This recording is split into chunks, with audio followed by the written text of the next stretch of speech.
بسم الله الرحمن الرحيم والصلاة والسلام على رسول الله صلى الله عليه وسلم شعبك شرفت الهيل جيبوتي ولا ليال دلكينا جيبوتي وحا ومانتا تاغين هاي إسجوش تاريخي جيسك أفريقيا يبدأ عصبة وحا كسعودة إسبدلوا وين أو جغرافي سياسات كواس أو سامين توس كويلنا يا مستقبلك دلكينا hase yeeshee Jabuuti iyadu waxay ku jirtaa xaalad qalalaase siyaasadeed bulsho iyo dhaqaale oo aan hore loo arag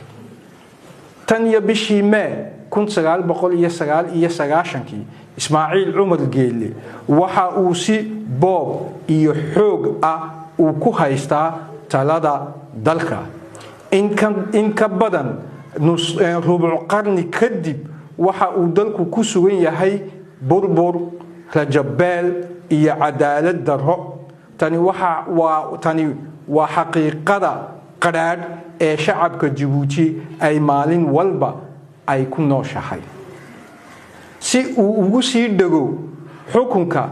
kaligii taliyuhu waxa uu 26 Oktoobar 2025 si badheedh u farafareeyay dastuurka dalka isagoo oo doonaya madaxweynenimo aan dhammaad lahayn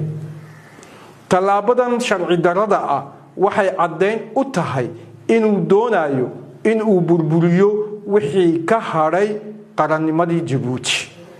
maamulkiisu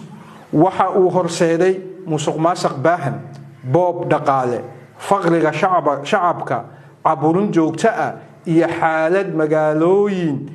in nadaafad darro iyo dayac badan ay ka muuqato Jabuuti waxa loo yaqaanaa caasimadeeda magaaladii qashinka uu barkaday Ismaciil Cumar Geele waxa uu maanta isku dayayaa inuu ka faa'iideysto xaaladda caalamka iyo isbedelka ka socda gobolka si uu indhaha shacabka Jabuuti uga jeediyo xaqiiqada jirta ugana baxsado caro shacab oo maalinta ka dambaysa si xoogaysanaysa isla markaana uu xukunka ugu sii dhago